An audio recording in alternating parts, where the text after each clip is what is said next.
Vladimir Putin has given the West a strong ultimatum to end the war in Ukraine. This situation is not only critical for Ukraine, but also poses a significant risk to Europe. Historically, Russia has made 5 proposals to negotiate peace over Ukraine since 2008, all of which the US government rejected.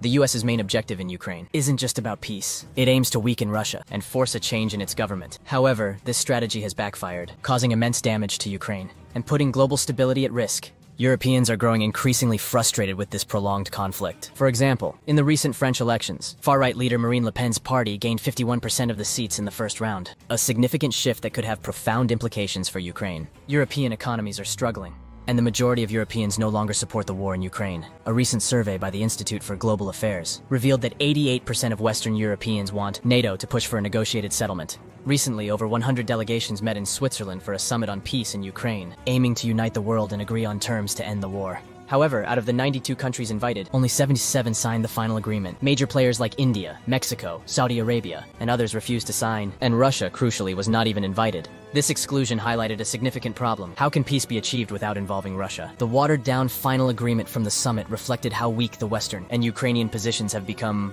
Zelensky refuses to consider negotiations with Russia. Ukraine's economy is now in default, and its creditors are contemplating restructuring the country's debt to save face. Apart from Western funding, there is little holding the country together. Hungarian Prime Minister Viktor Orban recently met with Zelensky in Kiev and suggested peace talks, which Zelensky's office swiftly refused. This refusal comes as we learn more about why Ukraine's neutrality, which has been part of its constitution since 1991, is unacceptable to the West. Reports indicate that Ukraine's rich agricultural land and resources have been sold to transnational corporations and creditors as collateral. The most tragic and the ugliest truth is beginning to surface. Who are Ukrainians really fighting and dying for? Hundreds of thousands of Ukrainian men, women, and children have lost their lives, enabling corporations and the military-industrial complex to profit. For instance, look at how well Lockheed Martin's stock has been doing. Zelensky was ready to negotiate back in the spring of 2022, but after a conversation with Boris Johnson, he received an offer he couldn't refuse, and the rest is history. As Zelensky sells his war project to Western sponsors, Ukrainian men are trying to avoid the death that forced mobilization entails. The real reason Ukraine continues to receive Western funding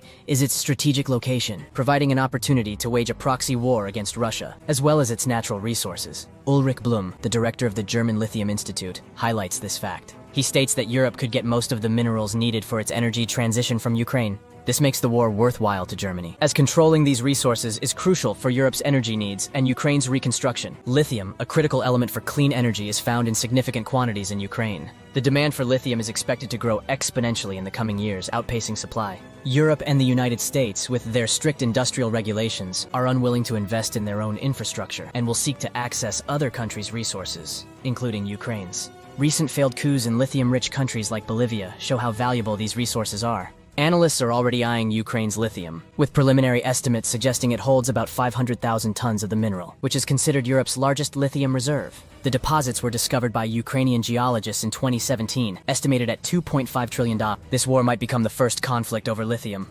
U.S. Senator Lindsey Graham openly discusses Ukraine's mineral wealth, stating that Ukraine could become the richest country in Europe. He argues that supporting Ukraine is crucial to preventing these resources from falling into Russian and Chinese hands. As we can see from the recent peace summit in Switzerland, showed the divide between the West and countries aligned with the BRICS group. These nations are forming a new global order, distancing themselves from the US and its allies. This division is also evident in the French elections, where political turmoil reflects broader struggles in Western democracies. French President Macron warned that extreme political shifts could lead to civil unrest, highlighting the fragile state of European politics. The recent French elections could further destabilize the situation. Marine Le Pen's party is likely to win a significant number of seats but fall short of a majority, leading to a hung parliament and a weakened Macron presidency. This outcome would be detrimental to Ukraine, as Macron has been a strong supporter. Additionally, the upcoming US elections could bring changes, with Trump promising to resolve the Ukraine conflict if re-elected. The conflict has now evolved into America's next forever war, with no end in sight. John Mearsheimer, a political analyst, has long warned about the consequences of NATO's expansion towards Russia. He predicted Ukraine's current situation back in 2015, arguing that Russia would never accept Ukraine joining NATO. Every time the West discusses this possibility, it only strengthens Russia's resolve to continue the war and secure more territory. The US and its allies believe they are helping Ukraine, but their actions might be prolonging the conflict and causing more destruction. John Mearsheimer suggests that now is the best time to negotiate a peace deal, minimizing further territorial losses and saving Ukrainian lives. However, Western leaders remain reluctant to accept responsibility for their actions. The ongoing conflicts in Ukraine, Israel, and tensions in Asia highlight a world in turmoil. NATO's expansion into Asia to counter China's rise adds more complexity to global geopolitics. The situation in Ukraine is dire, with the potential to impact global stability. It is a time for careful negotiation and realistic strategies to end the conflict. The West must reconsider its approach and work towards a peaceful resolution. Let me know what you think Ukraine should do in the comments below. Thank you for watching today's video and for your support. As always, stay blessed and stay safe, everyone.